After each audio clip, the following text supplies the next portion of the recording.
Before we begin, we want to give an important content warning.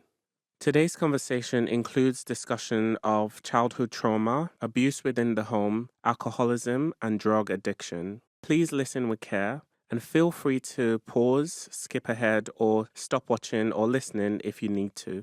If this conversation brings anything up for you, or if you're worried about someone you know, we've included support resources in the episode description. If you or someone else is in immediate danger, please contact your local emergency services. Yeah, long story short, my mum sort of introduced me to him and said, "This is your real dad." Wow. And at 4 or 5 years old, it was so confused. I still remember the feeling now of like, no, but my gosh. my dad's here. Like, it didn't make any sense, but Yeah.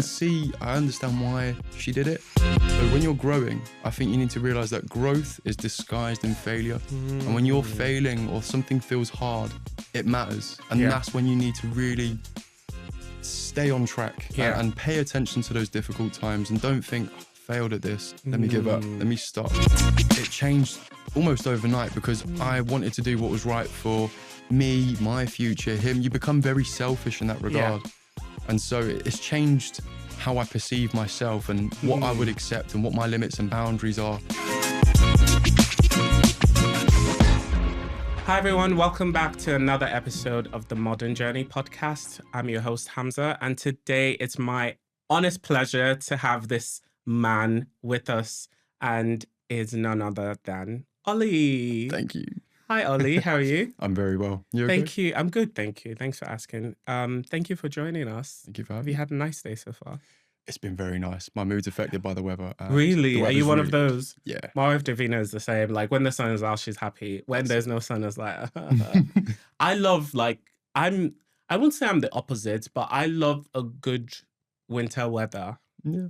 because of the fashion. I prefer winter fashion to summer fashion. You can wear more, to be fair. Yes, Like, in the summer, I you're like the layers. I like the long coats, and I love black. So I can't really wear black in summer, although I'm wearing all You've black got- today. But during the winter, there's no reason to not wear black. Yeah. Because it keeps the heat and all of that good stuff. But yeah. It's so true. Yeah, thank you I for agree. being with us today. Thank you for having So me. Yeah. a couple of weeks ago or like a month ago, you were technically my client. Now, no longer, which is great because we can get into the podcast and talk a bit more. But how does it feel? It's strange. Yeah, Right? it's strange. But at the same time, I feel like, and you'd agree with me, Yeah. we've always had a bit of a friendship. Yes. Even when we first met. Yeah. So even though I was your client, Mm. it always felt like we was just on the same playing field. Yeah. And yeah. And I feel like that cuts across a lot of things. There are just some people that naturally you have camaraderie with. Camaraderie with? I don't know what the word is. But yeah, you have a connection to. Yeah. And even if you guys are not working together, you might be on different sides of the aisle. You might even politically, work-wise, even in life, you might be doing very different things. But when you talk, there's just something about them that is this person is interesting. I want to get to know, and I love people that love a good chat. Yeah. Because then it makes me feel like I'm not crazy. so yeah. But thank you so much for joining us Thank you today. for having me. Thank you for having me. So, Ollie, we're just going to get into it because I feel like this episode, we have a lot to talk about. It's quite chunky, which is good. Yeah. I love these type of episodes. So, when you strip everything back, I know you are one of the biggest parts about what you do is that you're a father, which is huge to you. You work in the property services industry. You are a son, a grandson, all of the things that comes with life. But when you strip all of that back, what season do you feel like you are actually in right now? It's a difficult one to answer because you feel like you're in multiple seasons sometimes. At the same time? I want to say spring screams to me. Really, because yeah. I'm constantly trying to look at, right, what can I improve? Where can I grow? But then I feel like doing that, looking at your growth is great, but then you almost would do that with autumn. Autumn is, you would reflect on the year as such, and winter's more for rest and, winding down. So I feel like there's parts of autumn in my life, but mostly spring at the moment where I'm really trying to grow into something I can imagine. Whereas I think when I was younger, it's all well and good saying you want to grow into this and have a career in that and be this sort of person. But I feel like maybe when you're younger, you just don't take that as serious and think about the Yes. payoff. Whereas now I'm really heavy on thinking about the payoff rather than the effort of going into certain things. And I mean, you know, I like a side quest as well. I like doing just random side things.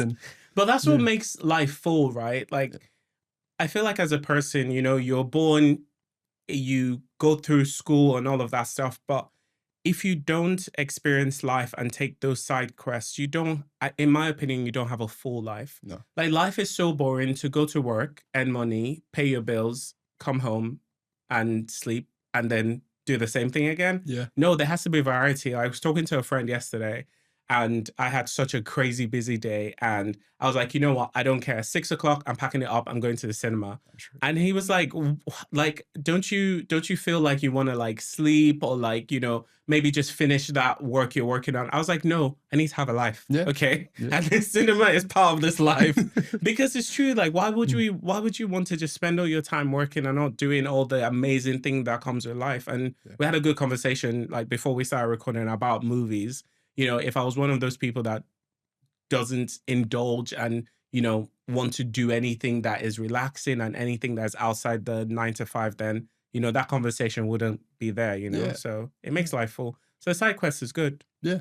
And like you said, you have a lot more to talk about. I feel like you gain a lot more wisdom and knowledge, understanding, traveling as well. You can build your knowledge on cultures and London or England overall, it's quite a diverse place. It is. And I feel like a lot of people are misunderstood. Sorry. And since I've done sort of even just traveling, I feel like I understand people better in the place I live. And I'm able to get along better with colleagues. And even when I'm just going to the shop, you know, your local shopkeeper typically sometimes isn't from the UK, but I'm able to engage with their culture when they're talking about what they're up to or where they're going on the weekend. I love that. It's really nice. And you just came back from Switzerland? Switzerland/France. Okay. Yeah. Done like the eastern border of France. I love that. It was what nice, inspired you to, because you mentioned you have been to Switzerland before? Correct, yeah. Okay, but you just wanted to do like a bit of a deeper... Yeah, just see a bit more of it. It's very mountainous over there. And I love a mountain. I love a hike. Yeah, you love a hike. You did like the London Marathon run thing. I did, I did. I don't know how I finished it. I don't know even how you started. Honestly. I would never. Just went into it blind. do you know what? I like running, right? I was gonna say I love running, but if I loved it, I would do it all the time. So I like running, and I used to like run on the road and stuff. But then winter came, so I got a gym membership. So now I go to the gym, and the first 30 minutes of my workout, I'm running. Okay. But I don't understand how people do marathons. Because I'm like, it takes such a huge physical toll on your body. I read one time that like this guy went on a marathon and then he died afterwards. Oh no. I'm sorry, I don't know why I'm laughing, but that was my one reason to never do a marathon in my life.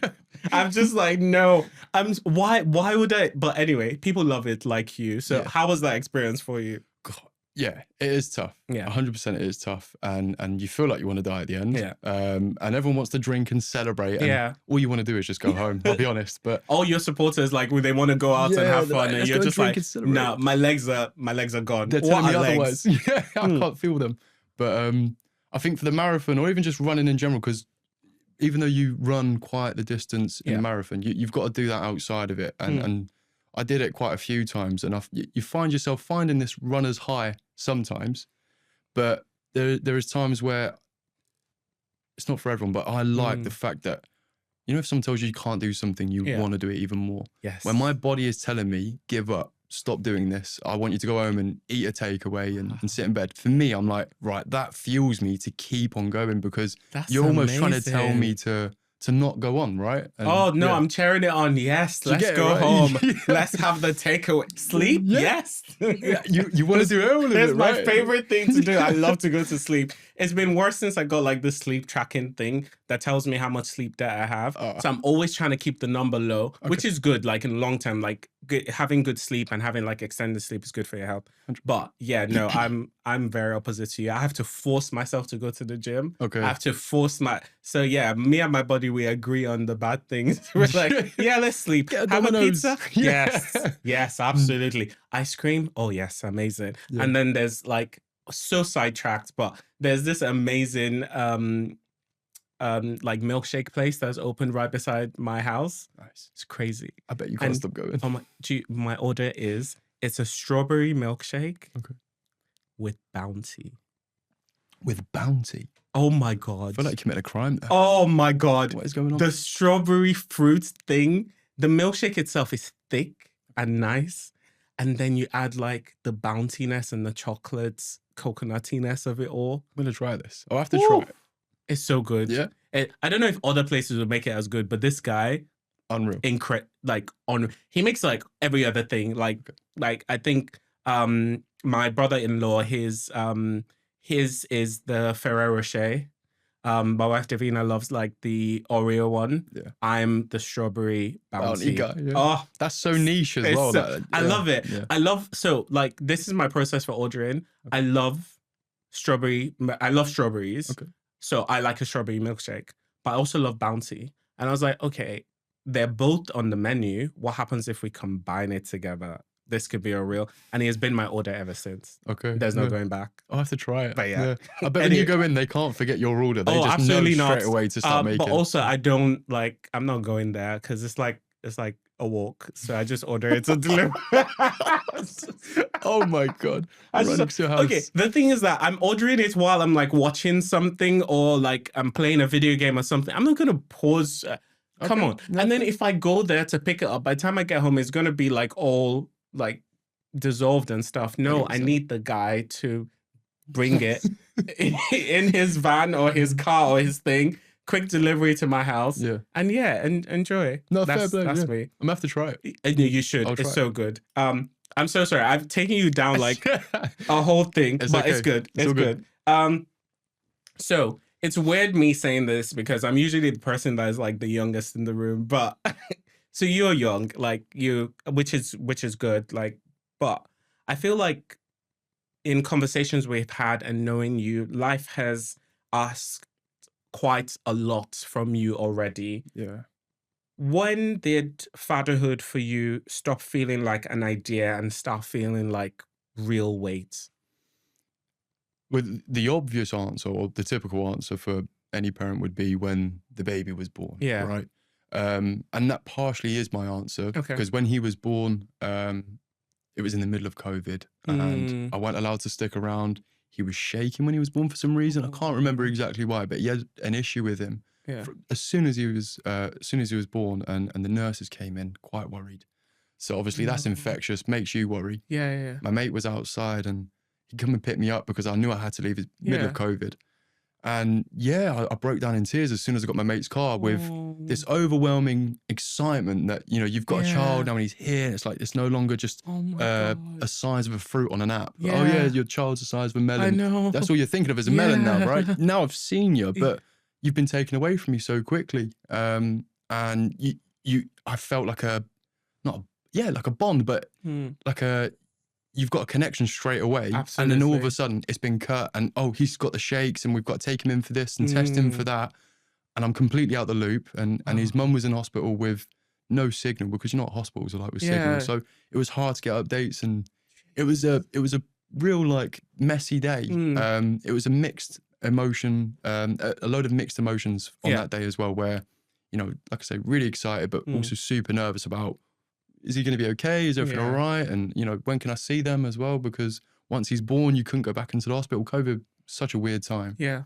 So it felt like more of a weight then, but not so much a burden weight, more of it's physical. I can feel being a dad now rather than it just being something in my head. And like I say, just getting updates on the app. So that must have been traumatizing. Oh, it's because like, I feel like, I don't know if I want to make it as binary to say that there are two people in the world, those that when they see their children or see their child, they just don't feel as much. They're like, oh, okay, cool, like a baby. Yeah. And there are others, and I feel like I will be the same. Obviously, you are, like you've said, that see the child and instantly they're filled with so much love and affection and just overwhelming emotion for that being that they've just met for the first time. Yeah.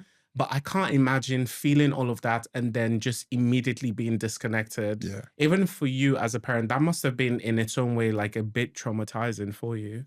It was, yeah, it was. And I'm quite glad we're out of COVID now. Yeah. And if I was in the future to have another one, I know that I probably wouldn't have to go through that, touch wood anyway, Yes, right? yeah. But well, hopefully we don't have another global pandemic. I really hope not. Yeah. Crazy. Anyway. We just need to touch wood on that I one.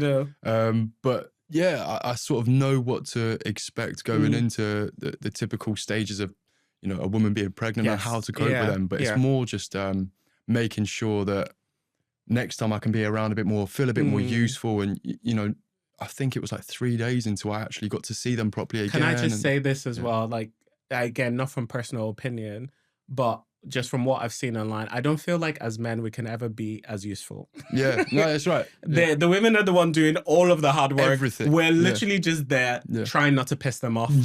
That's literally how I feel. Because I'm imagining if I was the one doing all of that, and you're just like move it, just stay in one place. Yeah. Like, you Don't know. move. But even if you're breathing, you're doing something wrong. But it's understandable. They're going through a roller coaster of emotions when in labour. Yeah, a bit of a funny story for you. But and people listening will find this quite interesting. But Oscar's mum was struggling to give birth at first, and they were concerned for his head and it being quite constrained. So they got another nurse in, and when she came in and said straight away, let's get the strawberry yoghurts. The strawberry yoghurts, is this code for like a bit of medication or something, like a whatever? And they say it so they don't panic the mum. No, they came in with some strawberry yoghurts, and they opened them up and they said, hold these near her nose and let her smell these yoghurts. I'm talking within minutes, Oscar was born. What? And so obviously after that, he's born, the shakes, I'm walking with the midwife out to the exit of the hospital. And because everything has happened, I haven't really reflected on everything yet. So as I'm walking with her, I'm reflecting on everything that's just happened because it was huge. It's a big part of my life now. It will always be a big part. But the yogurt part, I didn't understand. So I said, why the yogurt? And she said, apparently it helps women feel some sort of power. When women smell strawberries, what? I can't tell you the word. She said a word and I asked what it meant and she defined it for me. But I kid you not, I need to check. I need to look at this. Yeah, I didn't even interesting. Yeah. The thing is, I haven't looked up because it was evident in front of me. It worked. Like, you know, she was struggling. Even if it's a placebo effect, it works. It could, do you know what? It could even be the placebo effect, but it's the fact that she was so detailed. It went, go and get something with a strong scent or something, and we can whatever. She said, go and get the strawberry yogurts. It was straight away, and then I asked, and she said, there's something about. Wow. It could be maybe placebo, and she didn't want to tell me, but I love that. It More worked, power to the strawberry. Do you know what I mean? And your milkshakes. Do you see? There's something there, but I'm not. It's not like I'm giving birth to a baby. Maybe not a bounty. No, mine is just from pure enjoyment standpoint. It has nothing to do with that. But anyway, so how has becoming a dad changed the way you think about yourself as a man?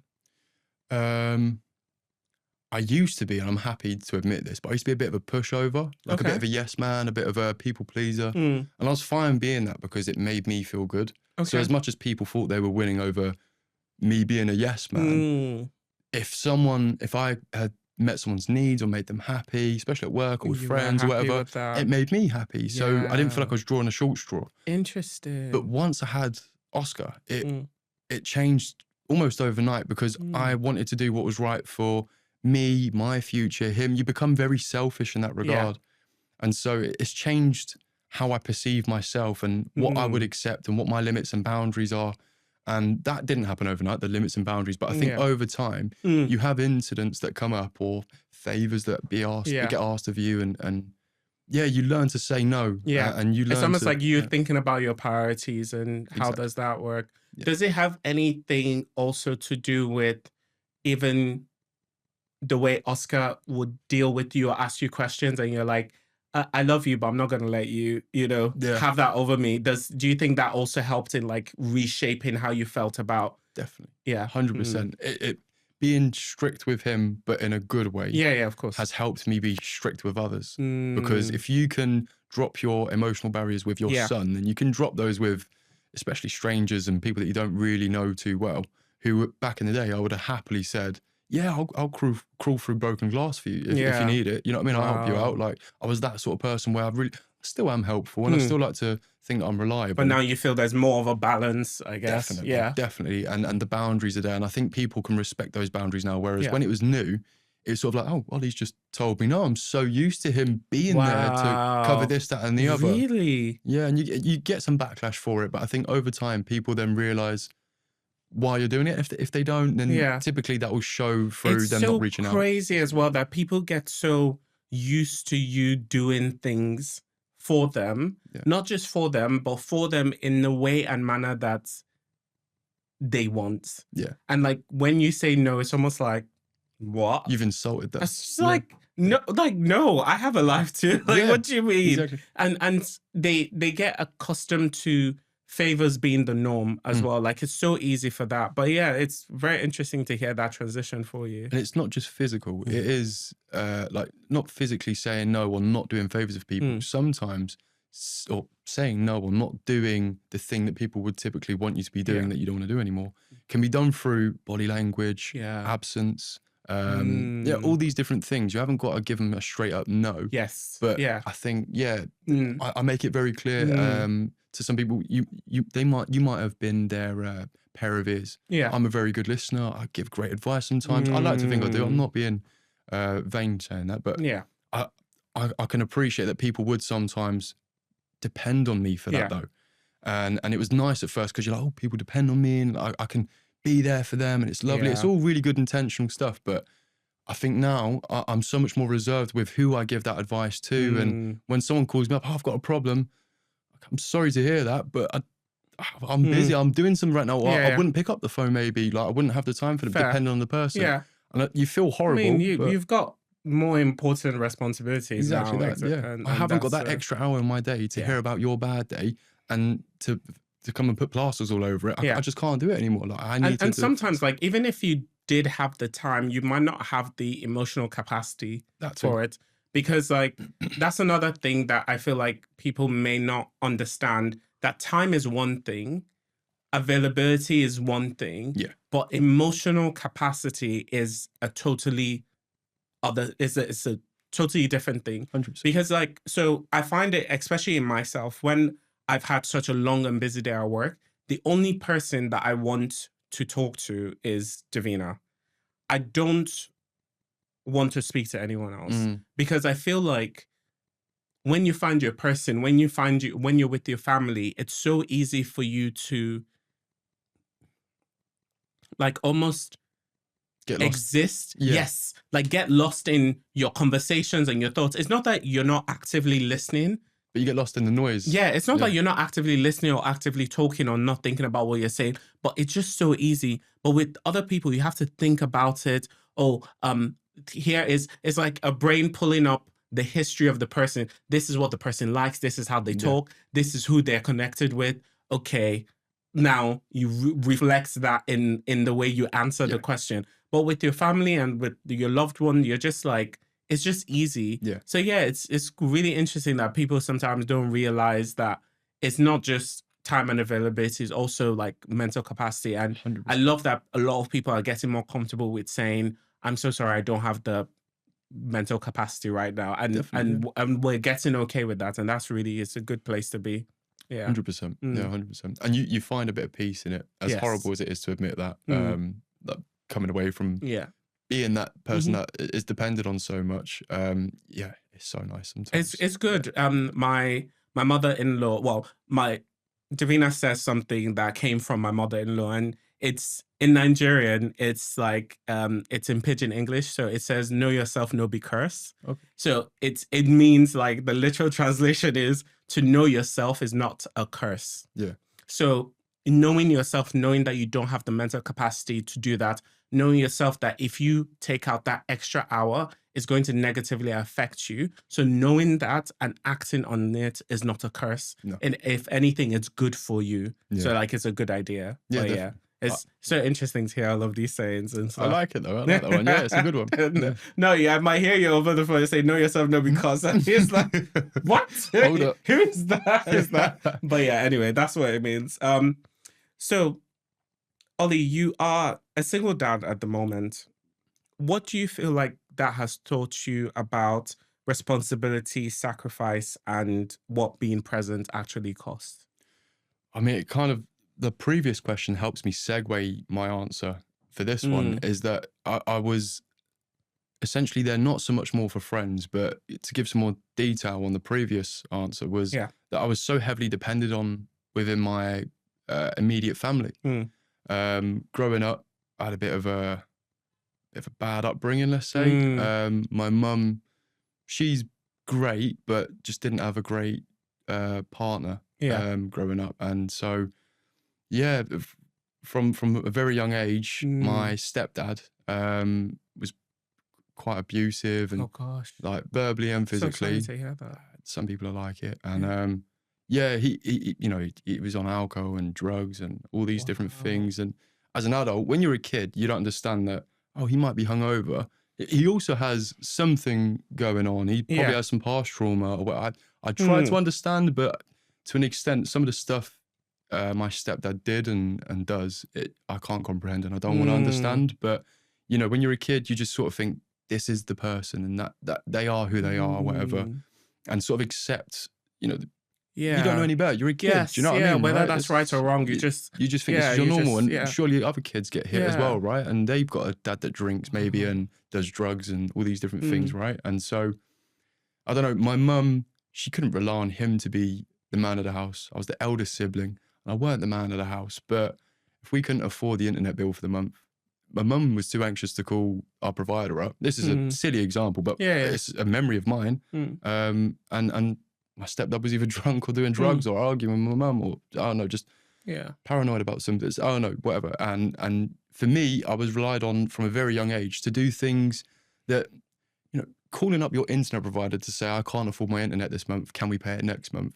It's not something an adult would do, but you wouldn't put a child in that position. You wouldn't, absolutely not. I was doing things like that and it made me feel good. And this sort of comes back to enjoying being relied on, because I felt, right, if I can do this and make them two happy, my mum and dad happy, and settle them assured that I can help out and step up and whatnot, maybe I'll get hit less. Maybe they'll rely on me a bit more and like me a bit more, whatever. I don't know, you know, that sort of stuff. So yeah, like I think now I'm a dad and I have no connection with my stepdad, thankfully, anymore. And yeah, I'm quite detached from my immediate family. It does upset me. I'm so sorry. No, it's right.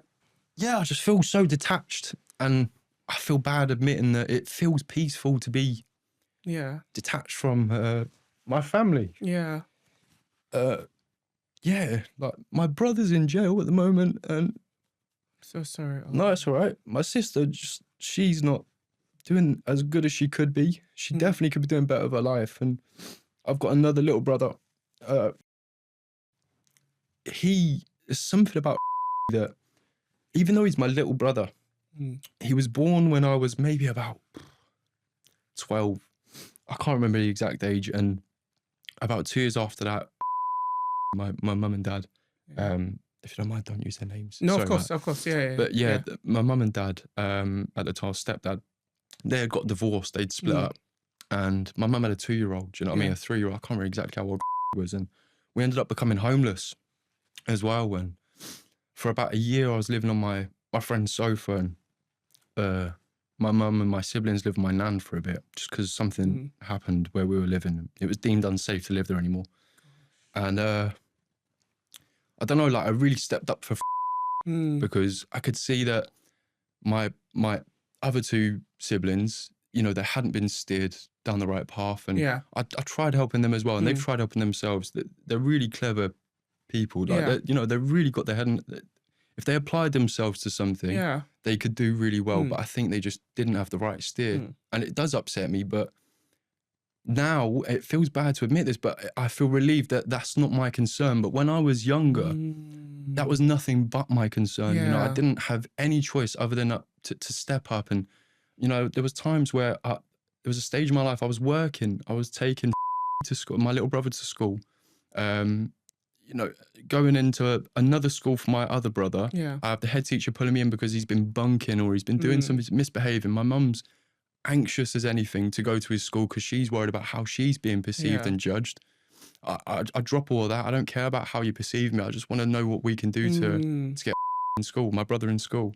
And then my sister as well, she's so anxious, and I get it, and I do feel for her Yeah. because she worries about a lot, and she's been exposed to a lot when she was younger, and Yes. she's seen exactly what I've seen as well, so I Yes. get it. Yeah. But I think for her, it's more comforting hiding away from your problems and just staying at home, and you know what I Yeah. mean? It just upsets me, but at the same time, I feel a sense of relief now. Yeah.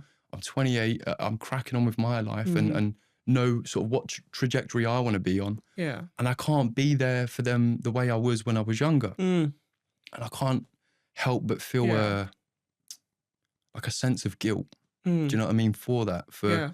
for putting that aside, that stage of my life aside and leaving it behind me now and Yeah. going on my own trajectory. And I feel Yeah. I totally get it. I totally get it. And I can imagine how difficult that is for you.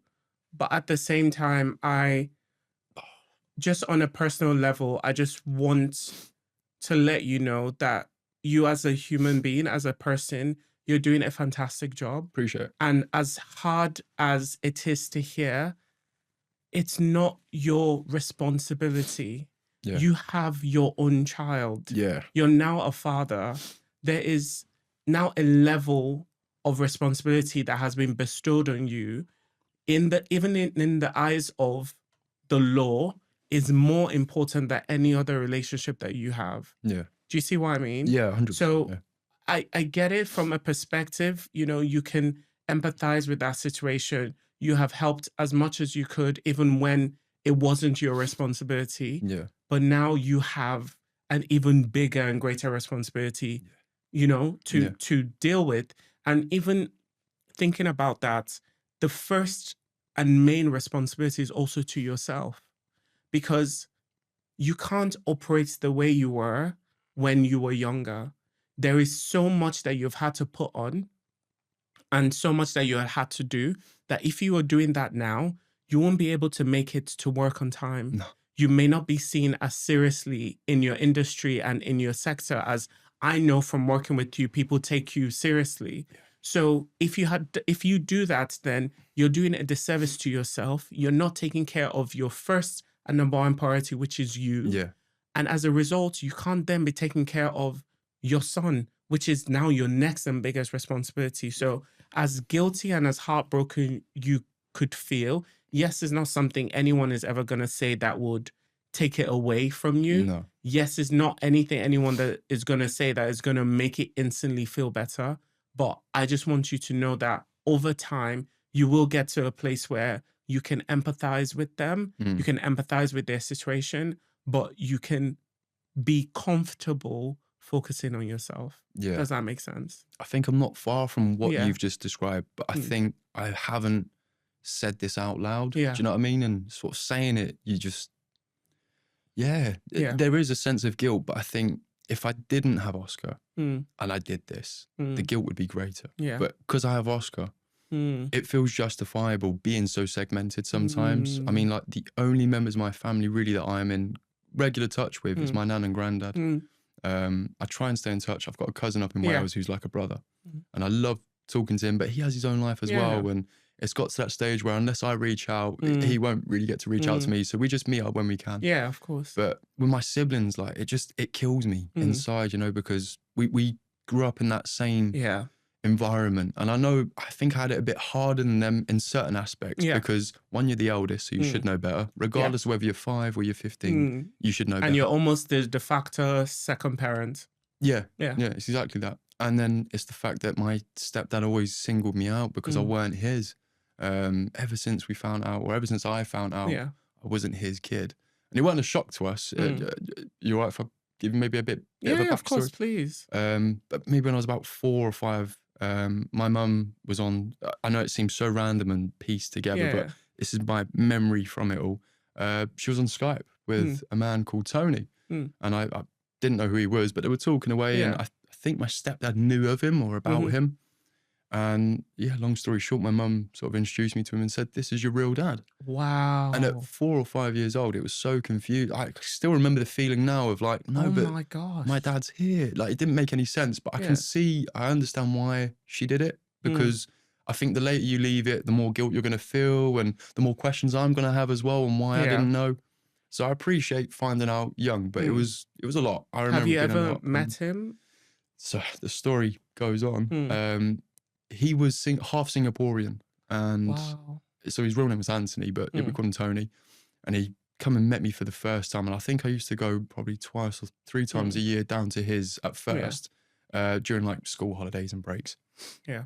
And it was so strange at first, because you are now calling this man dad, and you're going into his life where he's got a wife, he's got kids, he's got a home, he's got a job, he's got his friends, and I've got to adjust and adapt. I know he's got to adapt to me, but you know, even as an adult, I think if I saw someone else, like a kid in that situation, I know it's more for them to deal and comprehend. Yeah. Whereas for the adult, you just need to get to know your son. Whereas me, I had to get to know the area, my siblings, my new siblings, my new stepmom, my new granddad. Everything was new. Yes. And I hadn't just been born. I had a conscience. I knew what I was doing. I knew everything that was going on. And yeah, it was so strange. And a few years went by.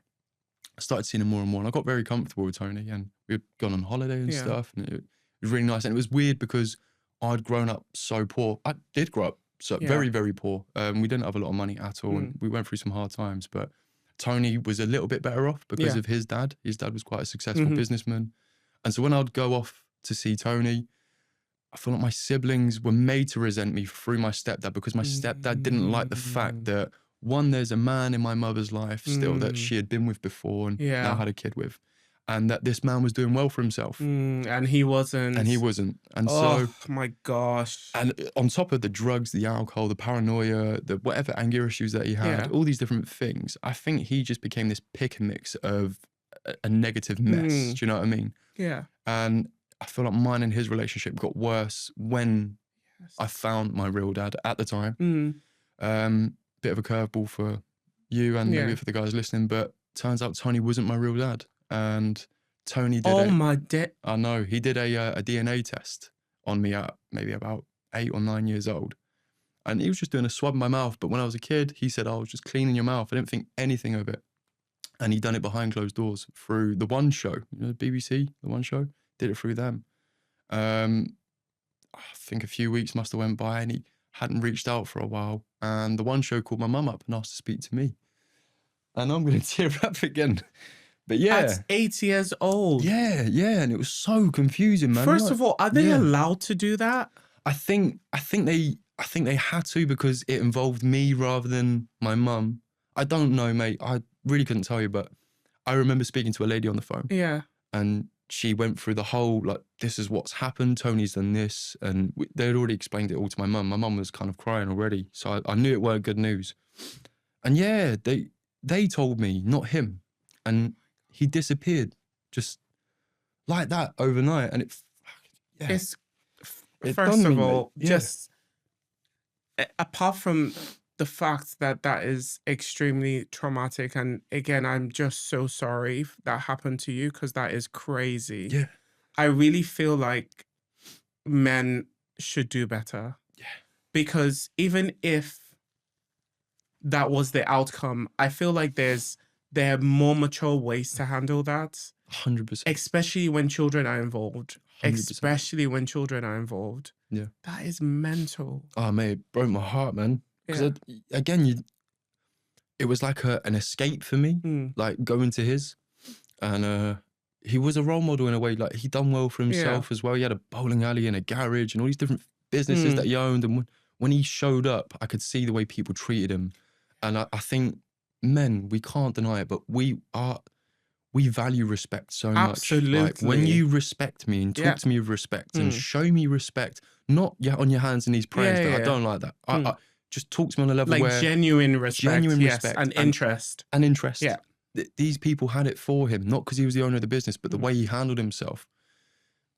So I'm kind of singing his appraisals, but I am so disappointed that he did disappear. And I can understand as an adult now, that might have been a shock to him and upsetting and everything. And I get it, I don't look Singaporean, but there was definitely better ways to go about it. Absolutely. And he stupidly decided to reach back out when I was about 15 Oh, to tell me that he'd been watching my life all along and hoping that I was okay and all this stuff.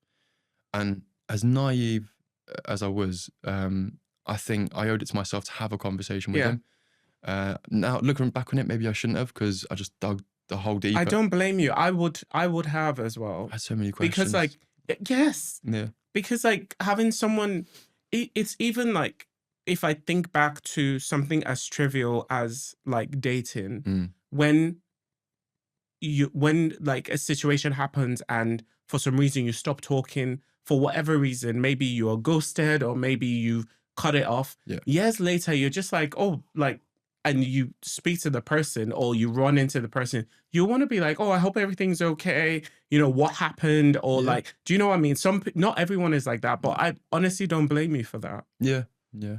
And it was nice in a way, but he kept saying to me, I'm going to come down and see you. We'll sort things out. I'm going to come down and see you. And it was about 3 or 4 times I'd finished work. I ended up doing a bit of overtime because he's like, I'm running a bit late. I'm running this business, running that business. And I'd hang around, get to like 8 in the evening. Look, I'm already on my way back home to Portsmouth. I've had to leave early. And 3 or 4 times this had happened. Yeah. So before I stopped replying to him, I looked into his life a bit more. I'm an adult now. I know how to look at what you're up to. And it turns out he lost his businesses. I think he was quite late in having really bad diabetes as well, and all sorts of different issues. I think he was lying to me about being local in London. He was kind of mobilised at home. And he didn't admit that to me, but I kind of made 2 and 2 of it. And some of the things he had told me didn't align with maybe where he was living, what he was up to, where he's going.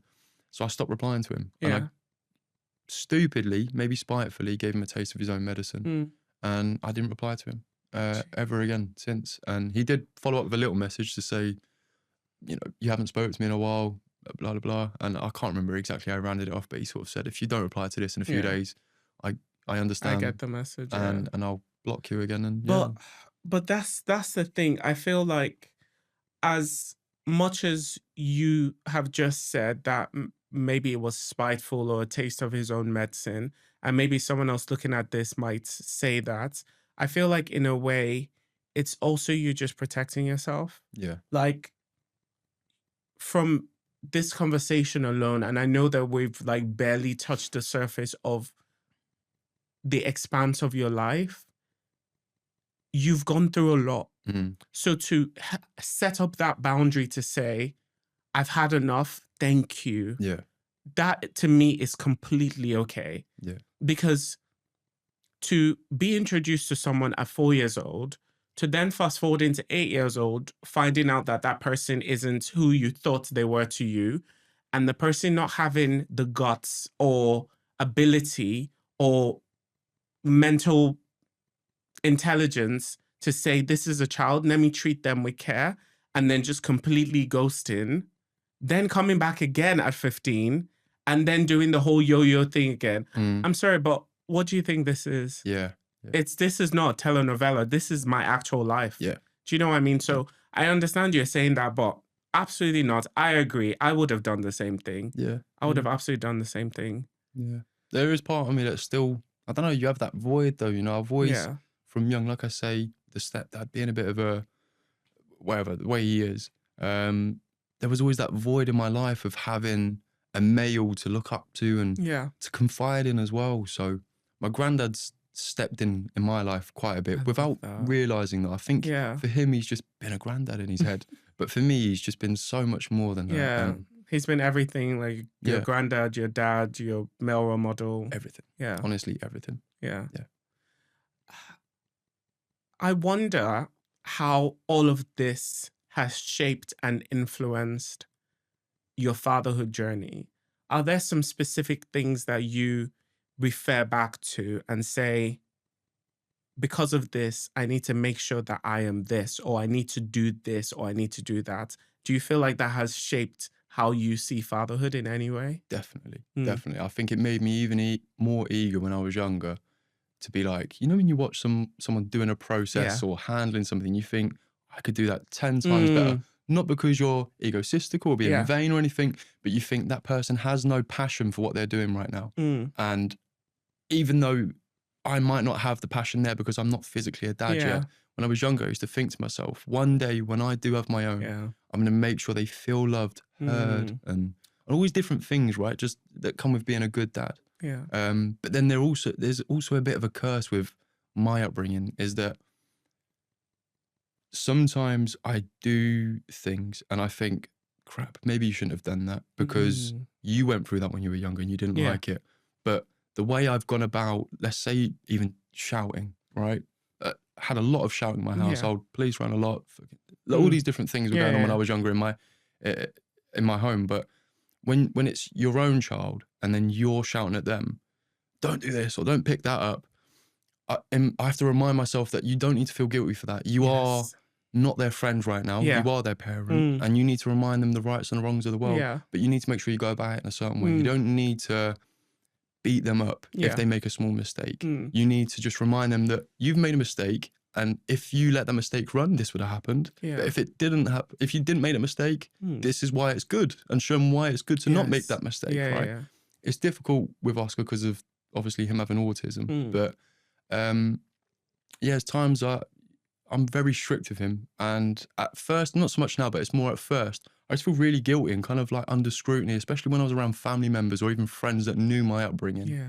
I felt under scrutiny when I was disciplining him because I'm like, do they think that I'm like, because the last thing you want to become is something who you you're trying not to become. Exactly that, exactly, right? Yeah. And so, even small things like when we're eating dinner and he's at his table, Oscar's sat on his table, you're not getting up until you finish that food, and I feel awful for that sometimes. And that was something I was put through. But when I was younger, if I didn't want to finish my food or if I didn't like something that was put in front of me and I was told to try it, I would maybe try it, or whatever. But my dad would come over, he would slap me around the face happily. He would not hesitate to slap me or well, it sounds really graphic, but I'm honest. Sometimes I get a proper beating or he'd beat me up just because I wouldn't do something he wanted.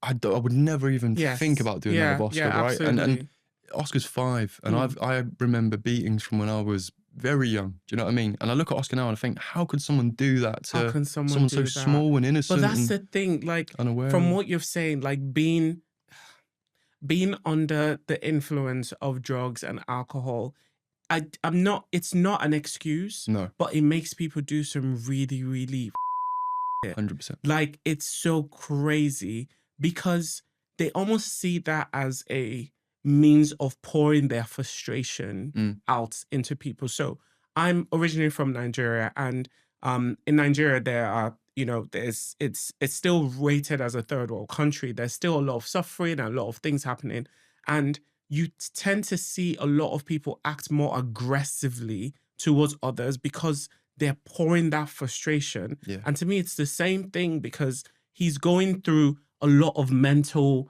100%. instability, and he's adding drugs and he's adding alcohol, and he's probably seen other men doing better than he is. So he goes out there into the world, he's beaten up by the world, he comes back home and he feels like, I need to make myself feel better. Yeah. And I need to exert this. And if I'm in pain, why are you happy? Yeah. Why are you not eating what's in front? That it then becomes the gateway to, expressing. And it's so sad. You've hit the nail on the head though. It's so sad. It's exactly that. It is sad, but it is exactly that. And, I have my best friend Keegan. I try to speak to him sometimes about showing a level of understanding on why I went through what I went through. Like you said, there's people that are just mad at the world, and for all I know, my stepdad might have gone through a really bad childhood as well. Yeah, he may well have done, and that's why he's angry. There's multiple things that may come into play, but when you're mad at the world, as an adult, when I reflect on my childhood and see someone like that, I can understand, like you say, even in Nigeria, when there's a lot of people that are frustrated with how their lives gone, the cards they're dealt with. When you're a kid, you just think, that's a very angry person. I'm not going to hang around them. And then when you're older, they're still an angry person, but you can understand or have a bit of empathy for them. Yeah. Maybe I should. It sounds so backwards. No. But I get what you mean, but I think I'm gonna not preface that, but like add an amendment to that to say that yes, it's a very angry person, and maybe they've gone through a lot in their life, but that does not excuse bad behavior. No. Absolutely not. And it's the same saying for people who give birth to children and then, you know, not for any other reason, like they, you know, are going through serious issues, you know, or that, you know, other things that are actually plausible and are a reason for them, you know, not being able to take care of the child. But if it's, you know, how people say, if you're not able to take care of a child, don't have one. No. If you're not able to be a father or a parent, don't have one. It's better to be an absent parent than to consistently inflict pain and suffering into someone else. Like, to me, that it doesn't correlate. No. So I understand it's almost like it's not the same again, but this is the only like example that comes to my mind. It's like ignorant people walking around saying crazy things, saying racist stuff, saying, you know, homophobic stuff, saying, you know, really, really painful and hurtful stuff, and saying, oh, well, I don't know. I'm just saying. No, educate yourself. Yeah. It's like, it's out there. Educate yourself. So you know that what you're doing is bad. You know you have a problem. Get help. Yeah. Like, actually do something about it. I really feel like there's no excuse, because you can talk to people now who have put people through a very similar situation that you've talked to. So this is on the aggressor side, and say, oh, well, I had a very painful childhood. And so what? So that means you then need to put that into someone else's life. I've had a painful child and I've not put that. Do you see exactly why? that? Yeah, 100%. So like, if you have the wherewithal, and I'm not to like, not saying this to like, you know, put you down or belittle you in any way, but if you've had the wherewithal and the mental intelligence at 28 to say, this is what I've gone through, I'm not going to put someone else through that. A grown man at 40 something or 50 something or even 30 something should know better. 100%. Absolutely should know better. So I get it, and I have a lot of empathy for people, but I have a lot more empathy if they weren't causing pain to someone else. Yeah. Do you know what I mean? No, 100%. I get it. Yeah. Wow. Sorry. No. No. I just getting emotional and stuff. I don't know why I say. Mate, that's another thing. I have such a big issue with saying sorry. Oh yeah, first of all, I have noticed it. Yeah. And I feel like my ears are more pricked to it because it's something that happens around a few people I know. Yeah. They do that, but it's because of, and I'm not trying to like diagnose you, but from what I know, it comes from a place when people have had a rough upbringing, especially if they come from a home where there was violence. They tend to apologize a lot more because they feel like that helps to kind of soothe. Exactly that. Yeah. It's exactly that. Now, getting older, it's harder for them to separate that, even when they realize they're in a safe space. Yeah. Even when they realize that's not the case, it's like it's automatic now. It just comes out. It's very automatic. Yeah. So you have nothing to apologize for. Yeah. But if it comes out, don't apologize for apologizing. Of course not. It is what it is. I think a good way, you know, Jenny that we work with. Yeah. She's always said to me, I reckon you say it because you give too much of a crap Yeah. about everything. Yeah. I said, maybe I do. Yeah. She said, you need to just care less. And it's so difficult to care less when... but it's easier said than done, right? Yeah. People are gonna, it's so easy for someone to say, oh, do this, do that. It's how you are at the moment, you know, like mentally, you're gonna have to keep telling yourself, oh, I don't need to. And hopefully over the course of several months or years, it will reduce. But if you're doing it at the moment, like if you say, oh, sorry, just you don't need to say sorry for saying sorry. Yeah, of course. Do you know what I mean? 100%. They say sorry for saying sorry. But yeah, gosh. Yeah, But you were right though. Sorry, with apologizing when I was younger, it sometimes would actually work. But you would say it so you would feel like, right, I can save myself a beating, save myself an argument if I just save myself sorry. an uncomfortable situation. Anything negative that could come off the back of a conflict or a dispute or a disagreement, anything, right? I'd be the first to just say sorry, you know, even if it weren't my fault. Yeah. And I've become so conditioned to that where I now try and leverage my sorry in a good way. I mean, I'm in a job where I need to build relationships with people and hold those strong relationships. So I like the fact that I can be apologetic Yeah. and aware when we've made a mistake or Yeah. show And empathy. actually mean it. Yeah, and really show that I am, not Mm. just to say, well, sorry to hear about that, and just crack on with my day. But you've hit the nail on the head. Yeah. Absolutely. You feel like it does save you some form of negative feedback off the back of whatever you're apologizing for. Yeah. It helps you show some empathy, and whoever's on the other side receiving the sorry helps diffuse them and calm them down as well. Yeah, exactly. Yeah. Absolutely. So I feel like a lot of people see fathers or like dads as problem solvers or as the providers, but they don't necessarily see them as people carrying fear, carrying grief, carrying trauma, carrying uncertainty. What do you think fatherhood has exposed in you that you don't think people see? Where Oscar has autism, maybe I'm assuming here, but I think people refrain from talking to me sometimes about being a father because they feel sorry for me.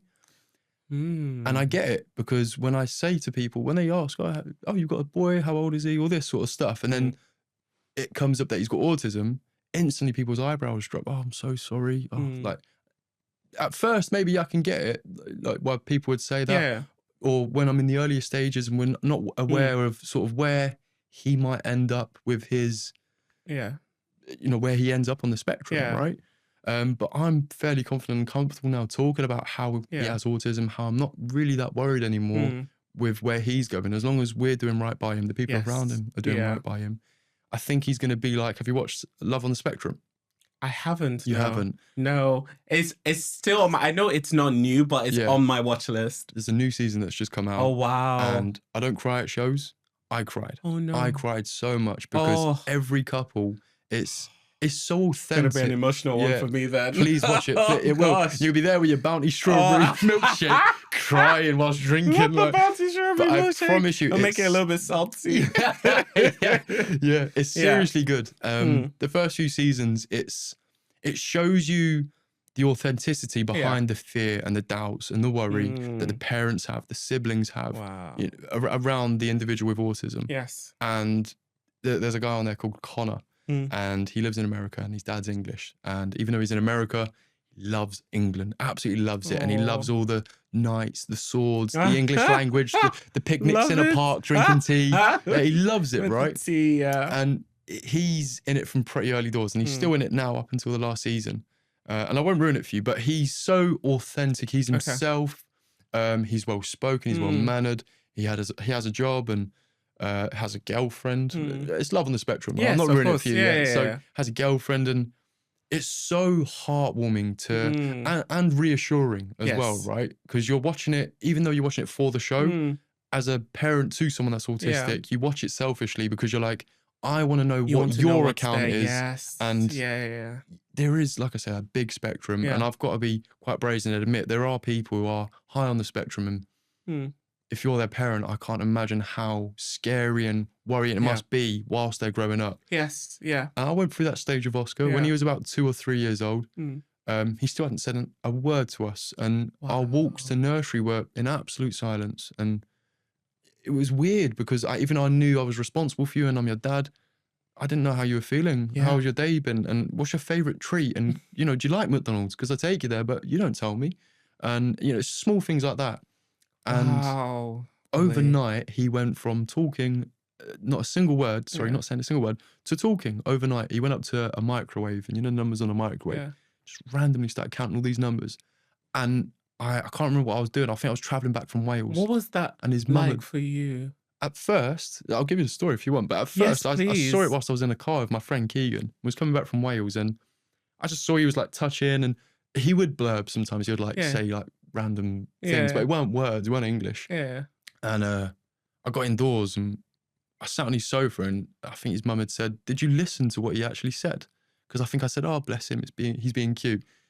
That's not a... You were probably not expecting that he was saying anything. Exactly right. Yeah. And so I said, "What?" And she said, "Turn the volume up." And I turned the volume up, and I was in tears. Like, oh my God. I got happy tears again. But I was in tears, and I remember my mate Keegan was like looking at me like, "Mate, that's really good." And he was happy for me. And I'm like laughing but crying.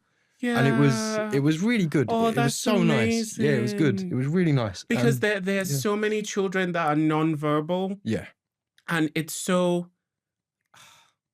I can't imagine having a child that you know that, oh, the normal developmental process of the child is that you're gonna be born, they're gonna be younger, you know, like in a few months, then they're gonna start making sounds, and then they're never gonna be able to shut up. But then you have a child and he's just No voice. Do you know no what I mean? voice. No voice. That you probably scared in the beginning, going to the doctors like, Oh. does he have a problem with his voice box? And the doctor is saying, no, he's just non-verbal.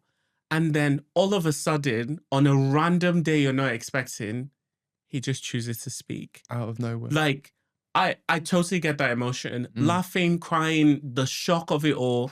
I'm sure when you saw him, you literally ran up to him and just like... I took him to my microwave. Oh. I was like, count for me now. Did he actually do it? Yeah, Oh. but I think there's that side, and there's this relief, this huge sense of relief. It was massive. But Yeah.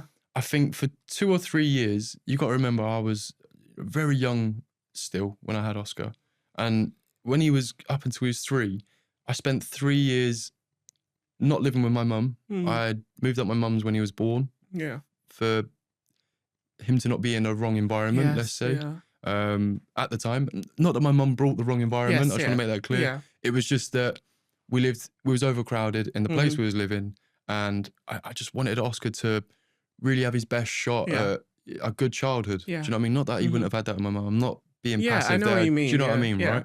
And just the best that you could give him. exactly that. Yeah. And so for a little space of time, we was living at his mum's parents for a little bit, and then I got my own place. And it was such a huge shift and a worrying time for me, because I'd left my mum's, and it wasn't off my own accord, I'll be honest with you. It was off the back of an argument, and I thought, I can't have him around us arguing. Yeah. And so that's so sometimes, sorry to interrupt you, but that's okay. Sometimes you need a catalyst. Yeah.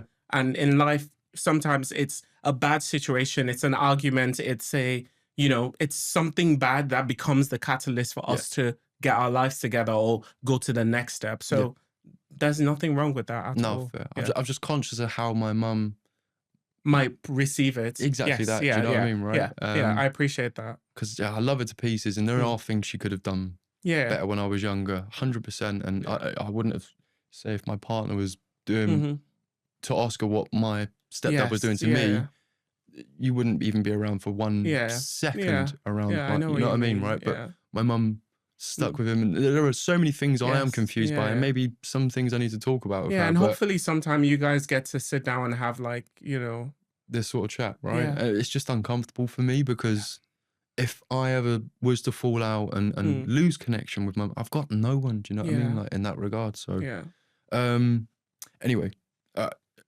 think I lost my track of thought a little bit. I'm so sorry. What Honestly, I was like quite happy to follow you down where you were going. Oscar. So Yes. For 3 years, I was living on my own. I've shifted from being responsible and the man of the house with my mum and looking after my siblings, making sure I could be there for everyone and exert myself for so many people, to now being on my own. And actually, Ollie, this sounds super cheesy and deep, but who are you? What do you like? What do you want? Where are you going with things? How's Oscar going to be, and how are you preparing for that as well? Because if he didn't start speaking and he couldn't, this is really explicit, but if he couldn't wipe his own ass, if he couldn't get a job, if he couldn't tell me he loved me, small things like that, they would circulate in your mind constantly. The anxiety that brought me was ridiculous. I can't explain to you that feeling of worry. And that relief of when he started talking.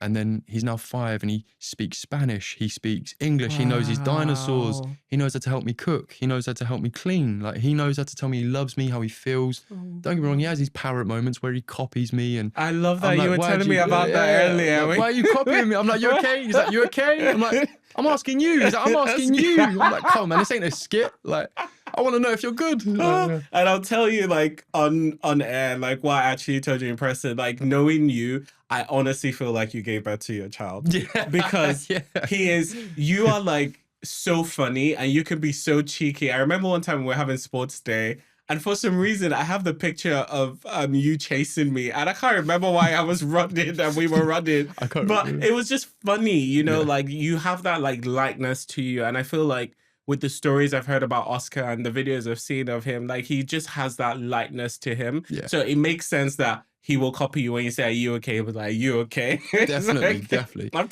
asking you. I'm asking you. Yeah. Yeah, it just makes sense. That's it. But yeah. And he is a beam of light. He will light up a room, and he's so happy and positive. He is not a I love stroppy that. child. When he gets Yeah. told no, sometimes he struggles to express himself and find the right emotion to choose. And so that could be overwhelming. Yeah. And so he doesn't know what to do. And he is having a couple of issues at school sometimes, but in my eyes, As any child. any child, Yeah. exactly that. As In my any eyes, I child. just think you were a kid. We need to Yeah. remember that, and we can't keep leaning on your label. Yeah. I hate having labels. I've got ADHD. When I was younger, so many teachers would make it out like it was a bad thing to have, and they wouldn't tell me how I could utilize my condition to possibly just using it to my benefit. Or, you know, something they don't tell you in school enough is like when you're doing your work very quick and then you end up being the class clown. Why is the class clown a bad thing? Why do we not talk to certain children and say, rather than being an accountant or something, it seems like you could actually go down the path of being a comedian, you know? But no one has these conversations. It because like confuses me. it's almost like it's You should be so a doctor. corporate about, you know, they're training you to go into the corporate world to be under more corporate shackles. It's just like, I'm sorry, that's just how I feel about corporate. It's true. But yeah, it's there's no, and I'm not saying that there's no creativity in corporate, but like not everyone is built for corporate. No. Not everyone is built for that life. And I was also gonna add that, you know, like especially with children who are growing up in the system with special needs, they're almost, you know, classified as, oh, well, yeah, we don't know what's going to happen kind of thing. But every child has some crazy random thing that a child does. You know, I remember being in secondary school, and I'm not going to name any names because all these people are now big men and women and they're going to hate me for life. But I remember like people just like, they wouldn't brush their teeth. It was a thing. Like, it's crazy. You know, I had a situation when I was younger and what's it called? My mom was telling me, we went home recently to Nigeria, and she was telling me, saying the story. And I used to bite when I was in nursery school. I used to bite people. I'm like, what if they annoyed me? I bit them. And one time, because my mom was in the Navy, and I bit like her commander's child. Oh no. It's like ridiculous. Oh no. But that's the thing, right? I could have been labeled as, oh, he has a mental problem because he is. Do you see what I mean? So like, I feel like every child has something. They're like, yes, there are some children that you look at and they're like, oh, they're so amazing, blah, blah, blah, whatever. But every child goes through something. Every and they have their quirks, right? Yeah. And sometimes I feel quite proud to have him the way he is when I'm on like the train or in the cinema. We went to the theatre over Christmas, and he is the most well-behaved, focusing on what's going on and just will lean on you for a bit of love or something. And it's like, I can't ask for anything more. You know, don't get me wrong. I'd like for him to not have autism. That would be lovely. Yeah. But I've got to now just take, like with my own label, how can I utilize his label and his traits and what he has to his benefit? And he's yours. Like, he's your child. That's it. Do you know what I mean? At the end of the day, however he comes, like however he came, and now he's, you know, who he is, a full grown 4-year-old, 5-year-old, a full grown 5-year-old Oscar, he's yours, you know? And now you've understood him, you understand how to work with him, you know, and you understand what to expect. So when you're in those situations, you're just like, and he does that, you're like, oh, like, you know, no, like, I love that. And it's the authenticity. It's the, you know, if I'm about to do something, even just grabbing the water, I think, right, make sure I keep my eye contact. In your head, you can't choose to think this, but you would think certain things and you would carry yourself a certain way. Whereas with Oscar or most people with autism, Love on the Spectrum is a great way to get an insight to that organic personality that they have. And there is I love that description, organic personality. That's lovely. Do you know what I mean? Right? Because there is no filters, there's no meeting anyone's expectations. They are themselves, they're happy with themselves. If they don't like something, they'll make it very clear they don't like it. If If they like something, they make it very clear they like it. Mm. And I love that aspect. I wish I could be more like them, if anything. Yeah. And so when people say, oh, I'm sorry he's got autism, and sort of look Mm. down, but not in a bad way. And I don't think people are bad for doing Yes. that. Yeah. I just think they're uneducated or unaware Yes. Yeah. or misunderstand the label as well, Mm. because there has been such a stigma around Yeah. the label of autism. Yeah. I think as well, like I totally agree. I believe it's in two phases as well. Yeah. I believe that in a way, people just don't understand or don't know. It's almost like a level of ignorance as well. They Yeah. don't know the level at which, you know, they're different. There are different spectrums, or Yeah. there are different points on the spectrum. There's that, and I think also there's just the natural empathy in people. Yeah. You know, if I'm gonna, you know, give people a lot of credits, there's just this natural empathy that they're just like, oh, like it's the first thing they think about, Yeah. rather than, you know, inquiring more, you know, or something. But yeah, no, I get that. I get I that. do wish it become less of a sensitive subject. I wish, this sounds very strange of me, Yeah. but as a parent to an autistic child, I wish people would ask, where is your son out on the spectrum? It sounds strange, but I think that would help people understand him better. Yeah. And when I meet someone, I say, oh yeah, he's on the spectrum. All right, is he quite low or quite high? That is not a cheeky question to ask me, and I wouldn't be taken back by that. I'd appreciate it, because I could Yeah. say, yeah, he's a bit low on the spectrum. He's a typical toddler. He just struggles with expressing himself. That's where he struggles at the moment. That's his Yeah. autism, right? It's how he expresses himself. And he's Yeah. got to understand when he feels angry, identify that emotion. How do you cope with that emotion? Because some people can't. People that don't have autism Yeah. still can't cope with them emotions. Mm. So I think asking where someone's child or relative, Yeah. friend, wherever, where they're out on the spectrum isn't a cheeky question. Fair. It's weird, and it's hard to pinpoint where someone is on the spectrum because it is so big. But you and yourself, You'll have you'll an know, idea of, and you'll be able yeah. to articulate in a way where someone can understand where you're coming from with it, and Yeah. like the people on Love on the Spectrum. Sorry, I'm going on about No, the show. no, They should please. pay me to. They should. Yeah. But like you've talked about it, and now it's like slowly bumped up in my head of where I should watch it in terms of like what's Seriously, next to me. It's such an eye opener. It's so heartwarming. It's, you know, the last season, you'll forget I even told you this probably, but in the last season, they all sort of meet up, and they all live in different parts of America. That's so cool. When they meet up, it rains, right? They don't know each other like that properly. And when it rains, all of a sudden the sun comes out, there's a rainbow. Yeah. And one autistic person, like I say to you, the organic personalities, the first thing that comes to this lady's mind was singing Somewhere Over the Rainbow. Oh, I love that. And when she went forward, all of the others came over, and it weren't a rehearsed part of the show. Oh my God, they all started singing it. And they're all just with each other at the end of this season, watching these rainbows and singing together, and they're all so happy. And, you know, us normal people, we're really normal people. We're really, is it neurologically typical? I don't know the term. I can't that remember. sounds about right, yeah. Because my neurotypical. Sorry, that's neurotypical. Yeah, sorry. Finish your what you were saying. I was just going to say, us neurotypical people, you know, we'd feel embarrassed to do that, or we'd feel too shy, and all these different things. And I think sometimes the people with autism are winning because they don't care, and they won't. It's like just living your life without limits, right? Without limits, you won't die with a dream. You know, they will go with a story because they have done everything they want. Like that with that Connor, he's collected swords and he sings with his granddad on the phone, English songs, old English songs, and all these random things that they do. And I just think, you know, we need to live a little, and it's a good show to watch and remind yourself about appreciating what you have, whether you do have a condition or not.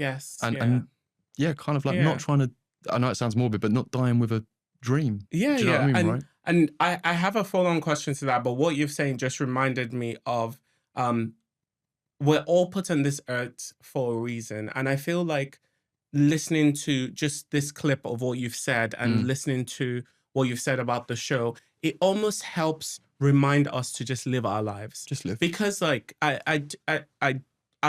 don't believe I have autism. I don't have autism. I haven't been diagnosed with it at all.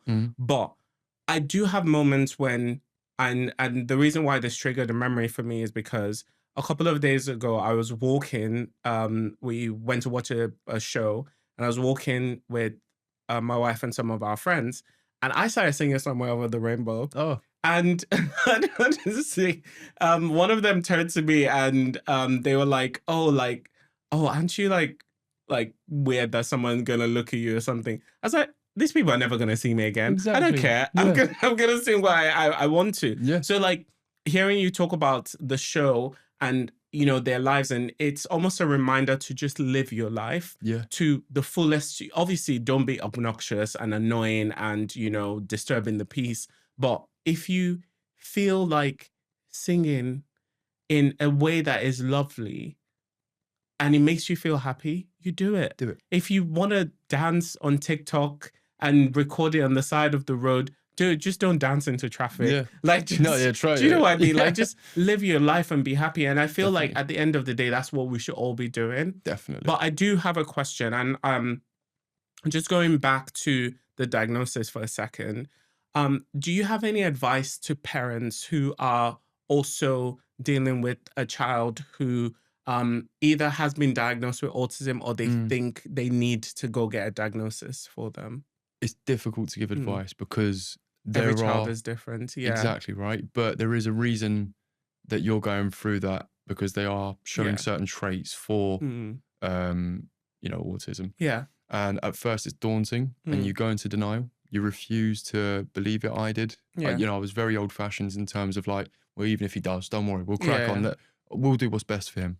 But since doing that, I've worked with charities that help Yeah. kids with autism. I've made sure I keep myself close with people that have had kids and have later down the line had their kids diagnosed with autism as well. Yeah. I've got quite a few friends that have children on the spectrum, and I've known them before they had kids on the spectrum as Yeah. well. And you can see the shift in someone's personality, their worries as well, and their doubts and their beliefs as well, and what they believe in and how you should parent, right? Yeah. That changes. It molds how you see, not even how you see, sorry, but it molds you as a person, but it molds you for the next person to talk to you about a kid with autism, Yes. your next child, if they were to have autism. Just that sort of stuff, right? It makes you more resilient and prepared. Whereas if it's your first child, it is so concerning, worrying. You Yes, think I can the worst. imagine. Yeah, and absolutely. in your head, you think, are they going to have a job? Like I said to you earlier, Yes, even the small stuff. Do I need to go to the toilet with them every time until they're? You don't have kids for this reason, as selfish as that sounds. Of course. Absolutely. You have them to carry your name on and to grow up, and then eventually, I want Oscar to be my friend. You know what I mean? Like, I want to always be your dad. I will be your dad, but I want you to get to a stage where, look, I've coached you enough now, and I just want you to now live. on you to just live your life. Do your thing. And love on the spectrum, I think if I am looking to give any advice, it is make sure you don't shut yourself off from others. Talk to others, even charities. It sounds corny. It feels a bit uncomfortable. But even going to certain charities, the youth club that I ran the marathon for, when I went there, I saw 5-year-olds in the kitchen helping them prepare food. And I thought, how on earth are you trusting this child who has autism? And they explained to me, look, you can show them at first, and they love routine. So if you show them to make toast, you need to get the bread out. And really, it sounds horrible saying it, but it's true. If you simplify or make it dummy proof and show them once, I promise you, an autistic child will remember that routine or the steps you show them over a normal child. Yes. 100%. Yeah. There are things Oscar does now, and I'm so impressed that he's remembered it because I've shown him just once, and I'm like, what? But yeah, love on the spectrum, for me has been a really big help, and it sounds ridiculous, but when I see the parents talk about, when they reflect on their past. It's like your village, right? Yeah, it's like your 100%. community. And they say, There's nothing wrong with that. Connor's working now, he's got a girlfriend, and he's lovely, and he's smart, and he's got his own interests. But when he was younger, he didn't speak until he was 5. Oh my gosh, I'm like, wow. He didn't speak until he was 5. I'm not alone. Oscar didn't speak until he was 3. There's so many people, even Oscar's mum sometimes is so concerned that they're going to be, when I say an autistic child is always a handful, and it isn't always the case. And the proof's in the pudding when you watch shows like Love on the Spectrum, and you can see, this person clearly has autism, but they clearly are competent. They're clearly a grown up, and you just need to trust the process. Yes, that is my absolutely. advice. Trust the process. I love Even that. if they're high on the spectrum, and you don't have a child like Connor or Oscar, and they can't get a job, sadly, and all that sort of stuff.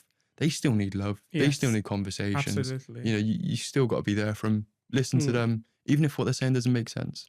I think you still got to try and treat them the best you can as a neurotypical child. Yeah. I love that. I'm so in awe of your journey and everything that you've said so far. And if I was to add a little bit to that as well, I think the message here is also to find your community. Yeah. Because I think that I'm a believer that nothing is new under the sun.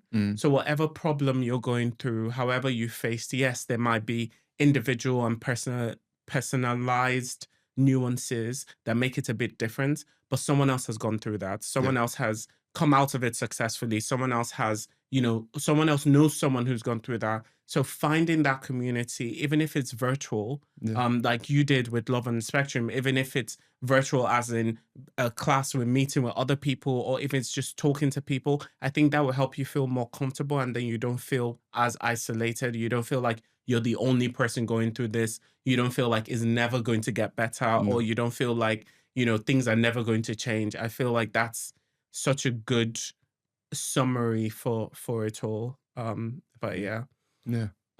Ollie, we can talk about this for like another 5 hours. Probably. And just to be like totally honest with everyone, like when I prep for podcasts, I usually prep 21 questions and I have like 5 backup questions.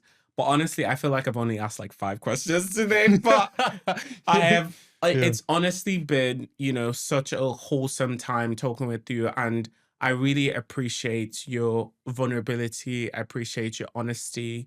And I started saying it earlier about how I'm just in awe of you as a person. I think that the more I get to know you, the more I appreciate our friendship, and I appreciate you as a person, because it's not easy to go through even a quarter of what you've told me today and come out still being a reliable and a good member of society. It's not easy at all, because a lot of people will let that pain and trauma bury them, 100%. and there will be so much negative output from that. And I feel like you still, like everyone, you still have your own struggles, you still have your own things that you're dealing with, you still have your own growth journey, but you've been able to navigate this in such a way that I'm not just proud of you, but I'm almost, not almost, but I'm looking at you as like a role model to be like, if I were to face things in life, this is what I would want to do. This is how I want to approach it. This is the kind of mindset I want to come out of it. So I really appreciate you for taking the time to kind of share that. And I hope that, in this conversation, you felt some sort of peace. You felt some sort of release in a certain way. And I hope that I've been able to help in any way. And, I'm always here for you. If you ever need anything, you just want to chat. But before I round the podcast up, I usually ask all of my guests the exact same question. And that is, what does this season of your journey require from you? I think realizing that not everything that is successful or positive and great shows itself in a great light. So to help break that down, it's like, when you go to the gym, you work out for the first time. You feel weak to get strong. Yes. When you learn something new, you feel dumb to feel wise. Or to appreciate the peace. You got to go through chaos. To heal, you got to be broken. All these different things. So when you're growing, I think you need to realize that growth is disguised in failure. And when you're failing or something feels hard, it matters. And that's when you need to really stay on track and pay attention to those difficult times, and don't think, I failed at this, let me give up, let me stop. If you want to get through to the summer season, you need to be able to persevere through those disguised bits of growth, through failures, through feeling unsuccessful, through feeling weak, dumb, broken, chaotic. That helps you create space for who you want to become through those failures. So I think, throughout this season of my life at the moment, I want to make sure that I am very aware of where I am growing and what avenues I haven't made mistakes in, so I can go into them to make the mistakes, to then grow down that avenue. Yeah. So I love that. yeah, and I don't ever want to be in winter for some reason. I struggle. What's wrong with winter? I struggle with the thought of unwinding. I think I'm so You up struggle against with the thought of unwinding. unwinding and relaxing and resting. Really? Yeah, but it might be the ADHD, maybe. But I would say it yeah. probably is, because you do need time to unwind and relax. Which I do on and holiday, rest. but like, no, I just went on holiday recently. Yeah. I unwinded by not relaxing, if that makes sense. You're one of those that like every Yeah. moment of your holiday is packed. Yes. No, I go Yeah. on holiday to sleep in the hotel. Oh, Oh, I wish- yes. I Oh my envy God. this. I went to Morocco in January, Yeah. and that was the first time my sleep debt was like 1 hour. Oh, God. My sleep debt stays at double digits most of the time. Okay. Like this year, I made a conscious effort. So now I average like 7 hours of sleep debt. Good. But when I went away to Morocco, like you would think, oh, let's go here and do this. No, I just wanted to sleep. Just So I relaxed and slept. had a great time. It is fantastic. It was a nice city. I saw some things, but Where'd you go? Agadir? no, what's In Morocco. yeah, what's Marrakesh? yes, Oh, you were Marrakesh. Marrakesh. I love Sorry, it, yeah. when you said that name, it completely confused me. I was like, Yeah. where else is there? Morocco. Agadir Yes. is right near Marrakesh, and I No went there way. last year, and it was beautiful. Yeah, really nice. no, went to Morocco. We stayed in a what's it called? The thing. You know when they turn a house into like a hotel? Oh, like a Airbnb? Or No, like no. a It's called HMO? Marrakesh has a name for it. Oh, Can't remember. I don't know. Oh, people are gonna roast me online for this, but I can't remember. But it's called something. So it's like it's a standard thing in Morocco where they turn houses or like what you think will be a house into a hotel. Yeah. Or like a stay thing. So we stayed there. We had time. We went to the desert. Okay. That was fun. It was really cold, so we had a great time. So yeah, it was Sounds really great. lovely. Yeah, Sounds it was really really good. great. But yeah, I go on holiday to fall asleep. But anyway, I digress. Yeah. We had a good time. Great time. Thank you for having me so much. I really appreciate it. My absolute pleasure. My absolute pleasure. Well, everyone, we've come to the end of this episode. Please don't forget to like, comment, subscribe. It all helps the channel grow. If you're thinking anything, even if it's a random thought, just put it in there. It helps the algorithm figure out what to do with our videos and then just push it up there. So to ensure that these really helpful conversations reach out to other people who really need them. So again, I've been your host, Hamza. Thank you so much for watching the Modern Journey podcast, and I will catch you on the next one. Bye.